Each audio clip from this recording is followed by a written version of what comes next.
Imagine this for a second. You work hard, you avoid unnecessary expenses, you skip vacations, you say no to dinners, you track every dollar, and yet, somehow, you still feel broke. Not poor, not reckless, but stuck. Like no matter how much you save, your financial life is frozen in place. If that sounds familiar, then stay with me, because what I'm about to say might completely change how you see money forever. What if the very habit you believe is protecting you is actually the reason you're not moving forward? What if obsessive saving is quietly keeping you broke? Most people have been taught one simple rule since childhood. Save more money and you'll be safe. Save more money and you'll be successful. Save more money and one day everything will magically work out. So you listen, you save aggressively. You cut your lifestyle to the bone. You feel proud every time your savings account grows by a few $100s, but deep down there's a strange anxiety. A fear that despite all this discipline, you're still running in place. Today on Money Spectrum, we're going to talk about a truth that almost nobody wants to admit, because it challenges everything we've been told about money. Before we go any further, do me a quick favor. If you're someone who cares about building real financial freedom, not just surviving paycheck to paycheck, hit the like button right now and subscribe to Money Spectrum. This channel is for people who want to think differently about money, investing, and life. Subscribing doesn't cost you anything, but it helps this content reach people who really need to hear it. Now let's talk about saving. Saving itself is not bad. In fact, saving is necessary. The problem begins when saving turns into obsession. When every financial decision is driven by fear instead of strategy. When the goal becomes hoarding money rather than growing it. Obsessive saving often comes from a place of insecurity. Maybe you grew up watching your parents struggle. Maybe you lived through layoffs, debt, or financial shocks. So you promised yourself that you would never be vulnerable again. And the easiest way to feel safe is to hold on tightly to cash. But here's the uncomfortable truth. Cash that just sits there is not building your future. It's protecting your past fears. Inflation quietly eats away at its value. Opportunities pass by while you wait for the perfect moment. And slowly, year by year, you realize that being extremely careful has cost you more than being a little bold ever would have. Let me tell you about someone I know. We'll call him Alex. Alex was incredibly disciplined. He saved over 50% of his income. He drove an old car, lived in a small apartment, and avoided almost all discretionary spending. On paper, he looked financially responsible. But 10 years later, his net worth hadn't changed much. Why? Because all his money was sitting in a low-interest savings account. He was terrified of investing. Terrified of losing even a dollar. Meanwhile, his peers, who invested imperfectly, made mistakes, learned, and adjusted, had quietly pulled far ahead. This is how obsessive saving keeps you broke. It convinces you that avoiding loss is more important than pursuing growth. And, in the real world, wealth is not built by avoiding every risk. It's built by understanding risk and using it intelligently. Another trap of obsessive saving is that it limits your thinking. When your entire identity becomes the saver, you stop seeing opportunities. You stop asking, how can I increase my income? And start asking only, how can I spend less? There's a hard ceiling on how much you can cut expenses. You can only eat so little. You can only downgrade your lifestyle so far. But there is no real ceiling on how much value you can create, how much income you can earn, or how much wealth you can build. Think about this carefully. The richest people in the world did not become rich because they were great savers. They became rich because they were great builders, investors, and problem solvers. Saving was just a tool, not the mission. Obsessive saving also steals something even more valuable than money. It steals time and mental energy. Constantly worrying about every purchase, every bill, every small expense keeps your brain locked in survival mode. And when your mind is in survival mode, it cannot think creatively. It cannot think long-term. It cannot see big opportunities. You become so focused on protecting what you have that you never build what you need. There's also an emotional cost. You start to resent money instead of using it as a tool. You feel guilty spending on things that improve your skills, your health, or your happiness. You delay experiences that could expand your perspective. And years later, you look back and realize you didn't just save money. You saved yourself out of a life. Now let me be very clear. This is not about reckless spending. This is not about YOLO thinking or blowing money on useless things. This is about intentional allocation. Money should flow. Some of it should protect you. Some of it should grow you. Some of it should improve your quality of life. When all of it is locked away out of fear, your financial system becomes unbalanced. Here's something most people never hear. Being broke is not just about having little money. Being broke is about having limited options. And obsessive saving limits your options. You hesitate to change careers because you're afraid of income instability. You avoid starting a business because you don't want to risk your savings. You skip investing in skills because it feels like an expense instead of an investment. Slowly, your world gets smaller. This is why two people can earn the same income, save the same amount, and end up in completely different financial positions. One uses savings as a launchpad. The other uses savings as a bunker. On Money Spectrum, we believe money should give you leverage, not fear. The goal is not to die with the biggest savings account. The goal is to live with freedom, confidence, and choice. If this is already challenging the way you think, I want you to pause for a second and really reflect. Have you ever avoided an opportunity because you didn't want to touch your savings? Have you ever delayed growth because staying comfortable felt safer? If yes, you're not alone. And more importantly, you're not broken. You were just taught an incomplete version of the truth. In the next part, we're going to break down the psychology behind obsessive saving, why smart people fall into this trap, and how fear disguises itself as discipline. We'll also talk about the difference between being financially responsible and being financially frozen. So stay with me because this conversation is only getting more important from here. And before we move on, let me ask you something. Does this mindset sound like someone you know? Or maybe like a version of yourself? If it does, drop a comment later once the video ends. Your experience might help someone else who's silently struggling with the same thing. Let's go deeper now, because to really understand why obsessive saving keeps you broke, we need to talk about what's happening inside your mind. Most people think money decisions are logical. They believe saving more is simply being smart, but money is emotional before it is mathematical. And obsessive saving is almost never about numbers. It's about fear wearing the mask of discipline. Fear is a powerful thing. It remembers pain very clearly. If you've ever struggled financially, your brain doesn't forget that feeling, the stress, the uncertainty, the embarrassment. So it creates a defense mechanism. Never let that happen again. Saving becomes your shield. Every dollar in your account feels like protection against chaos. And slowly, without realizing it, your goal shifts from building a future to avoiding another past. This is where many intelligent, hardworking people get stuck. They confuse safety with progress. They think as long as the account balance is growing, they're moving forward. But forward movement in life and money doesn't work like that. Imagine standing still while building a thicker and thicker wall around yourself. You're safer, yes, but you're not going anywhere. Obsessive savers often pride themselves on self-control, and self-control is a good trait.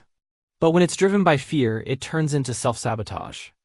You start saying no to things that could change your trajectory, a course that could increase your income, a move to a better city, a calculated investment, a business idea. Not because they're bad ideas, but because they introduce uncertainty. And uncertainty feels dangerous. Here's the irony. By trying to eliminate all risk, you create the biggest risk of all: the risk of stagnation. The risk of waking up 10 or 20 years later realizing you played it so safe that life passed you by. Let's talk about inflation for a moment, because this is one of the quietest wealth killers in history. When your money sits in cash, it is slowly losing purchasing power. Not dramatically, not overnight, but consistently, year after year. 5% inflation doesn't sound scary, but over a decade it can erase a massive portion of your money's real value. Obsessive savers rarely account for this because it's invisible. You see the number going up, but you don't feel the value going down. This is how people feel broke even with money in the bank. Their lifestyle costs rise. Opportunities get more expensive. And suddenly the savings that once felt like freedom now feel insufficient. So what do? They save even harder. They cut even more, and the cycle continues. Another psychological trap is identity. Once you see yourself as the saver, it becomes hard to let go of that role. You get validation from being the responsible one, the disciplined one, the one who never wastes money. But Identities can become prisons. When you're overly attached to being careful, you avoid becoming capable. And capability is what creates real confidence. Think about this. Would you rather feel safe because you have money saved, or feel safe because you know you can create money when you need it? One is static, the other is dynamic. One depends on the past. The other depends on your skills, mindset, and adaptability. Obsessive saving often delays learning. Many people avoid investing not because they can't afford it, but because they don't want to face the discomfort of being a beginner. Loss feels personal. Mistakes feel like failure. So they stay on the sidelines. But every year they wait, the learning curve gets steeper. And eventually they feel too late to start. On Money Spectrum, we talk a lot about leverage. Skills are leverage, knowledge is leverage. Investments are leverage. Networks are leverage. Saving alone has no leverage. It doesn't multiply effort. It doesn't create momentum. It just sits there waiting. This doesn't mean you should throw caution out the window. It means you should redefine what responsibility looks like. Responsibility is not avoiding every mistake. Responsibility is building systems that allow you to recover, adapt, and grow. Let's look at two mindsets side by side. One person says, I can't afford to lose money. The other says, I can afford to learn. The first stays stuck. The second moves forward, even if slowly, even if imperfectly. Obsessive savers also underestimate themselves. They don't trust their ability to handle setbacks. So they try to design a life where setbacks never happen. But that's not how reality works. Growth always includes friction. Progress always includes discomfort. There's also a social aspect to this. When you're obsessively saving, you often isolate yourself. You say no to social opportunities. You avoid environments where growth happens. You miss conversations that spark ideas. And without realizing it, you cut yourself off from the very networks that could elevate your income and perspective. Let me say something that might sound uncomfortable. Sometimes being overly frugal is not about intelligence. It's about control. It feels good to control spending because it's immediate and tangible. Increasing income, investing, or building something takes patience and uncertainty. Control feels safer than courage, but courage is where growth lives. This is why you see people with lower incomes sometimes build more wealth than higher earners. It's not because they save more. It's because they think differently. They use money as a tool to expand their options, not just protect themselves. If you're listening to this and feeling slightly uncomfortable, that's a good sign. Discomfort means you're questioning old beliefs. And questioning is the first step toward change. In the next part, we're going to talk about the practical side. How obsessive saving affects your income, your investments, and your long-term financial trajectory. We'll also talk about the difference between smart saving and fear-based saving, and how to shift from one to the other without becoming reckless. Now let's talk about what obsessive saving actually does to your real financial life over time. Not in theory, but in practice. Because this is where the gap between feeling responsible and becoming wealthy becomes painfully clear. When you focus almost entirely on saving, your financial world becomes very narrow. Your main lever is spending less. That's it. And while cutting expenses can help at the beginning, it stops being powerful very quickly. Once you've optimized rent, food, transportation, and basic lifestyle costs, there's nowhere else to go. You can't cut your way to wealth. You can only earn, invest, and build your way there. Obsessive savers often ignore income growth. Not intentionally, but subconsciously. Because increasing income usually requires change, new skills, new roles, new risks. And risk is the thing they're trying to avoid. So instead of asking, how do I make 10,000 more this year? They ask, how do I save another 1,000? One question expands your future. The other keeps you trapped in the present. This is one of the biggest reasons people feel broke despite doing everything. Right, their income plateaus while life keeps getting more expensive. Healthcare costs rise. Housing rises, education rises.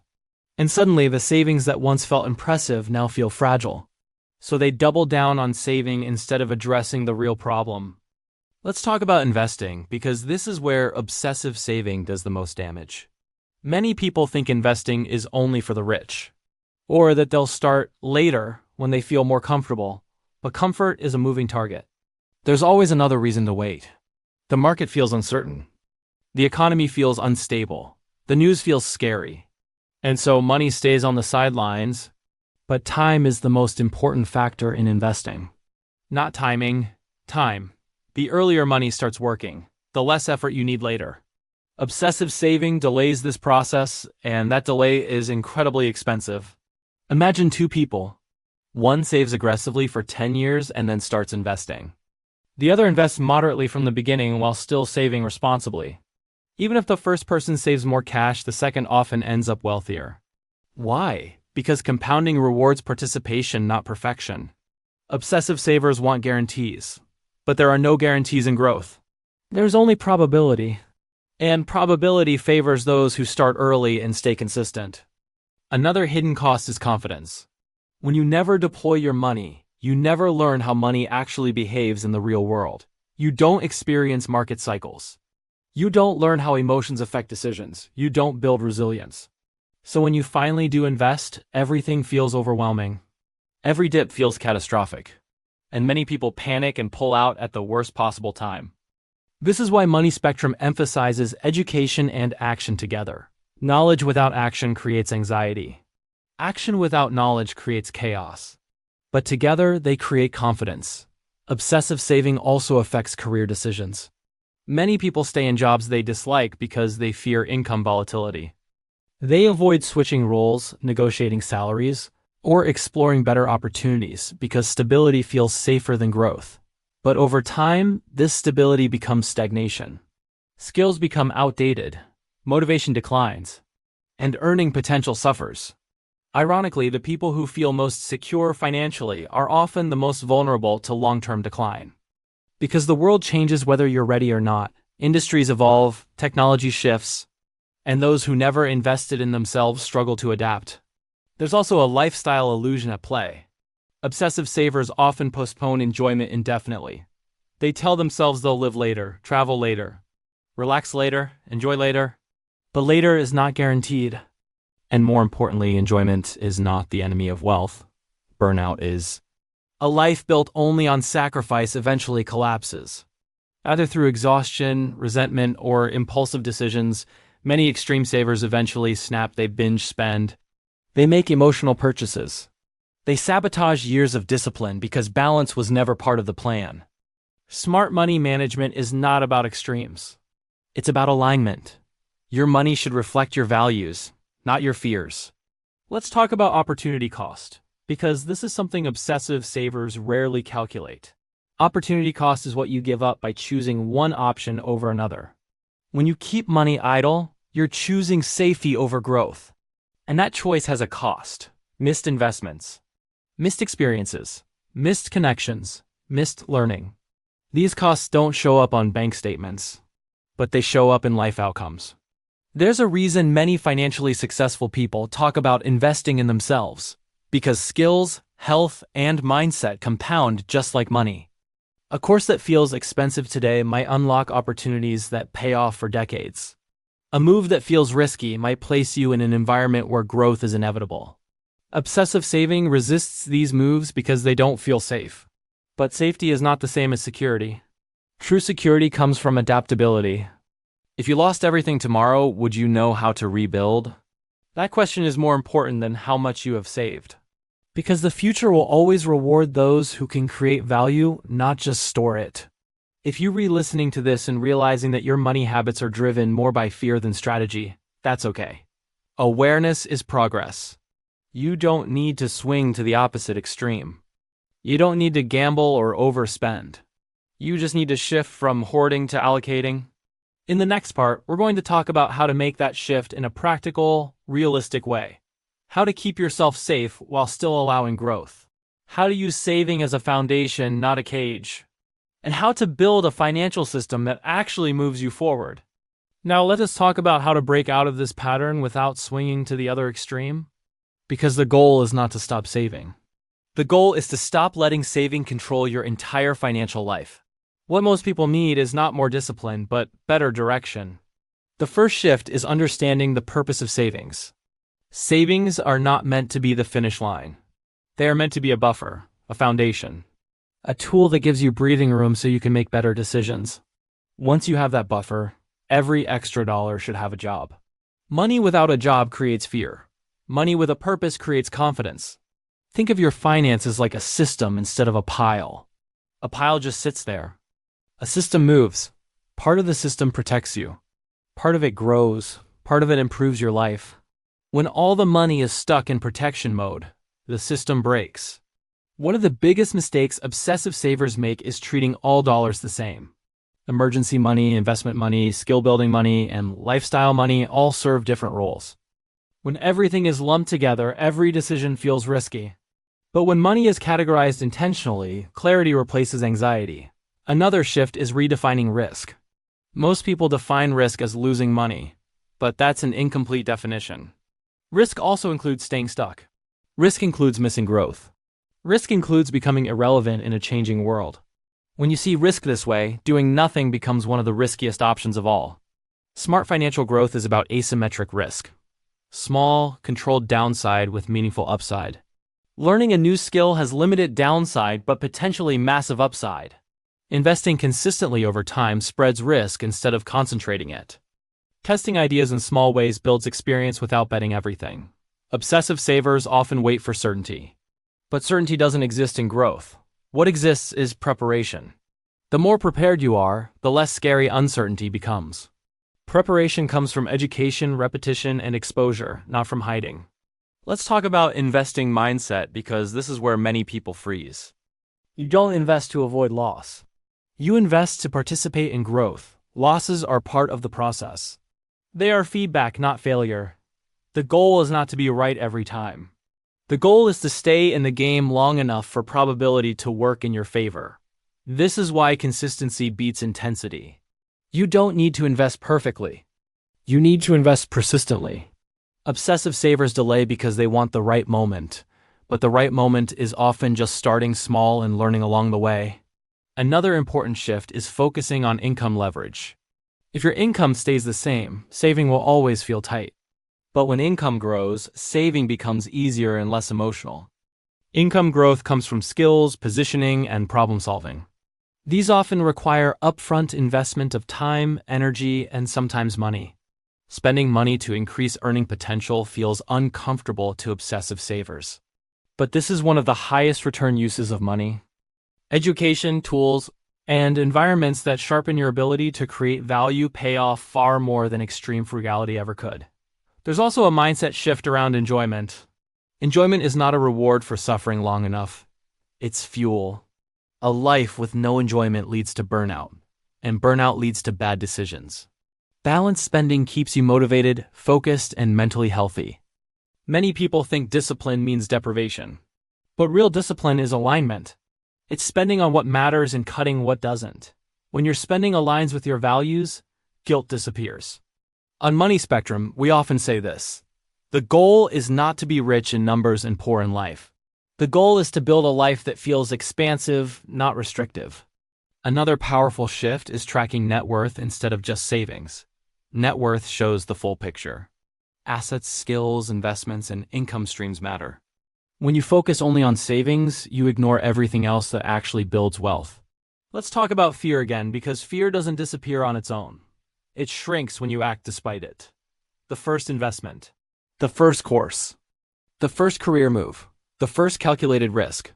Each step builds evidence that you can handle uncertainty. Confidence is built through experience, not thought. If you're someone who has been obsessively saving for years, the idea of shifting may feel overwhelming. So, don't shift all at once. Start with a small reallocation, a small investment, a small skill upgrade, a small experiment. Momentum builds from movement, not perfection. And remember, money should support your growth, not restrict it. When your financial strategy is driven by fear, your life gets smaller. When it's driven by intention, your life expands. In the final part, we're going to bring everything together. We'll talk about what real financial freedom actually looks like, how to measure progress properly, and how to move forward without regret. We'll also talk about how your mindset today shapes the next 10 years of your life. Now let's bring everything together, because understanding why obsessive saving keeps you broke is only useful if it actually changes how you move forward. At the end of the day, the goal of money is not just survival. It's not just avoiding pain. It's freedom, flexibility, and the ability to choose your life instead of being trapped by it. Real financial freedom doesn't mean never worrying about money. It means knowing that no single event can destroy you. It means trusting your ability to adapt, earn, learn, and recover. Obsessive saving tries to buy peace of mind by freezing everything in place. True freedom comes from motion. Think about the next 10 years of your life. If you continue exactly as you are today, saving aggressively but avoiding growth, what does that future look like? Will your income be significantly higher? Will your skills be stronger? Will your options be wider? Or will you simply have a larger version of the same safety net with the same fears underneath it? Most people don't end up broke because they were careless. They end up stuck because they were overly cautious in the wrong areas. They protected money instead of protecting their ability to create money. And in a fast-changing world, creation matters more than conservation. One of the biggest mindset shifts you can make is this: money is not the scorecard. Money is feedback. It tells you how well your skills, decisions, and strategies are working. When you treat money as something to hide, you stop learning from it. When you treat it as a tool, you start improving. This is why wealthy people talk about cash flow, systems, and leverage. They don't obsess over individual dollars. They focus on engines that produce value repeatedly. Savings alone is not an engine. It's fuel sitting in a tank that's never turned on. Another important realization is that fear never fully disappears. Even people with millions feel uncertainty. The difference is how they respond to it. Obsessive savers respond by tightening control. Builders respond by increasing capability. One shrinks life, the other expands it. Let me ask you something honestly. If you had half the savings you do now, but double the confidence in your ability to earn, invest, and adapt, would you feel weaker or stronger? For most people, the answer is clear. Confidence comes from competence, not from hoarding. This is where balance matters. You need enough savings to sleep at night. But beyond that point, extra saving without purpose becomes emotional clutter. It gives the illusion of progress while quietly delaying real growth. Real progress often feels uncomfortable at first. Investing feels uncomfortable. Learning new skills feels uncomfortable. Changing environments feels uncomfortable. But discomfort is often a signal that you're stretching, not failing. On Money Spectrum, the philosophy is simple. Use money to buy options. Options to learn, options to move. Options to choose. When money buys options, it gives you power. When money just sits, it gives you anxiety. If you're listening to this and thinking about past decisions, don't beat yourself up. Obsessive saving is usually rooted in good intentions. You wanted stability. You wanted safety. You wanted control. There's nothing wrong with that. The mistake is stopping there. The future belongs to people who can combine discipline with courage, protection with growth, planning with action. So what does moving forward actually look like? It looks like keeping an emergency buffer, but not obsessing over it. It looks like allocating money intentionally instead of emotionally. It looks like investing early and consistently, even if imperfectly. It looks like spending on skills, health, and experiences that expand your perspective. It looks like tracking net worth and income growth, not just account balances. Most importantly, it looks like trusting yourself. Because the truth is, the biggest asset you have is not your savings account. It's your ability to think, adapt, and create value. When you invest in that asset, money becomes a tool instead of a source of fear. If this video changed the way you think about saving, I want you to engage with it. Take a moment and leave a comment sharing your experience. Have you ever felt stuck despite saving a lot? Or have you shifted your mindset and seen a difference? Your comment might help someone else who's silently dealing with the same struggle. And if you found this valuable, share it with someone who needs to hear it. A friend, a family member, a coworker. These ideas only matter if they spread. This is the kind of conversation we have here on Money Spectrum. Not surface-level advice, but real thinking about how money actually affects your life. If you haven't already, make sure you're subscribed, because this channel is about building freedom, not just balances. Remember this, saving can protect you. But only growth can change your life.